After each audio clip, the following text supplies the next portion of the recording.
வணக்கம். லாஸ்ட் வீடியோவில் ப்ராடக்டை கிளாஸிஃபை பண்ணி பேசியிருந்தோம். Consumer durable products, semi durable products and நான் டியூரபிள் ப்ராடக்ட்ஸ் லைக் எஃப்எம்சிஜி ப்ராடக்ட்ஸ்னு மூணாக பிரித்து பேசியிருந்தோம். இப்போது நீங்கள் ஒரு பிஸ்னஸ் ஸ்டார்ட் பண்ணும்போது உங்களோட ப்ராடக்ட் கேட்டகரி இது தான் நீங்கள் முடிவு பண்ணிட்டீங்கன்னா, அடுத்தது நீங்கள் உங்களுக்கான ட்ரேட்மார்க் ரெஜிஸ்ட்ரேஷன்ஸ் அந்த மாதிரி லீகல் பேப்பர்ஸ்லாம் ரெடி பண்ணுறது செப்பரேட் வீடியோவில் பார்க்கலாம். அது ஏற்கனவே நான் சொல்லியிருக்கேன். ட்ரேட்மார்க் ரெஜிஸ்ட்ரேஷன் பற்றி நான் ஏற்கனவே சொல்லியிருக்கேன். இன்டெலெக்சுவல் ப்ராப்பர்ட்டி ரெஜிஸ்ட்ரேஷன் பற்றி. இப்போ நம்ம ப்ராடக்ட் பற்றி டிஸ்கஸ் பண்ணுவோம். ப்ராடக்ட் நீங்கள் முடிவு பண்ணிட்டீங்க, இந்த ப்ராடக்ட்டை தான் நான் பண்ண போகிறேன். ஒரு பர்டிகுலர் ப்ராடக்ட் நீங்கள் சூஸ் பண்ணிட்டீங்க. அது டியூரபுளாக இருக்கலாம், செமி டியூரபுளாக இருக்கலாம், நான் டியூரபுளாக இருக்கலாம்.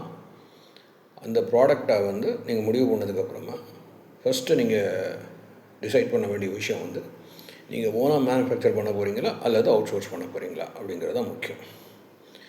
இப்போது ஓன் மேனுஃபேக்சரிங்னா அவங்களுக்கு நல்லா தெரியும். பிளான்ட் அண்ட் மிஷினரிஸ் போட்டு ஒரு பர்டிகுலர் இப்போ ஷர்ட் கம்பெனி வைக்க போகிறேன், ஒரு டிஷர்ட் தைக்க போகிறேன், அல்லது ஏதோ ஒரு ப்ராடக்ட் நீங்கள் மேனுஃபேக்சர் பண்ண அந்த ப்ராடக்டை மேனுஃபேக்சர் பண்ணுறதுக்கான own manufacturing setup, plant and machineries எல்லாம் நீங்களே போட்டு நீங்களே இன்வெஸ்ட் பண்ணி நீங்களே பண்ண போகிறீங்களா, அல்லது யாரோ ஒருத்தர் மேனுஃபேக்சர் பண்ணிகிட்ருக்காரு அந்த ப்ராடக்டை, அவரை யூட்டிலைஸ் பண்ணி அவங்களோட மேனுஃபேக்சரிங் கெப்பாசிட்டியை யூட்டிலைஸ் பண்ணி, ஃபெசிலிட்டிஸ் யூட்டிலைஸ் பண்ணி உங்களுடைய மேனுஃபேக்சரிங் செட்டப்பை நீங்கள் அசோசியேட் பண்ணிக்க போகிறீங்களாங்கிறது முக்கியம். அதை நீங்கள் டிசைட் பண்ணிக்கணும். அப்படி பண்ணும்போது நீங்கள் you have to search for that. அது டிபெண்ட்ஸ் ஆன் இப்போ ஒருத்தர் அவரோட எஜுகேஷன் பேக்ரவுண்டே ஒரு பர்டிகுலர் மேனுஃபேக்சரிங்ஸ் பற்றி படிப்பாக இருக்கும். ஸோ அவர் மேனுஃபேக்சரிங்குள்ளே போகிறது தப்பு இல்லை.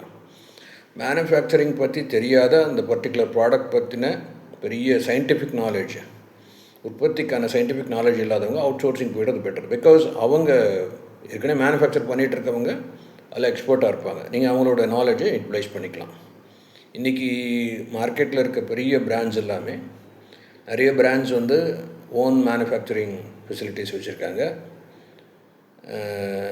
நிறைய பிராண்ட்ஸ் அவங்களுக்கு மேனுஃபேக்சரிங் ஃபெசிலிட்டி கிடையாது, அவுட் சோர்ஸ் பண்ணிக்கிறாங்க.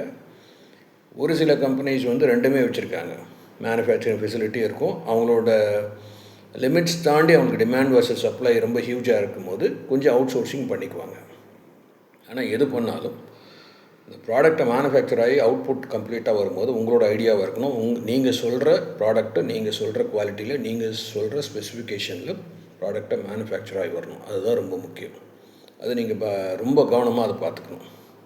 You should give the complete concentration and attention to get the right productivity in production department. அதுதான் உங்களுடைய ஃபேஸ் வேல்யூவை டிசைட் பண்ண போகுது மார்க்கெட்டில்.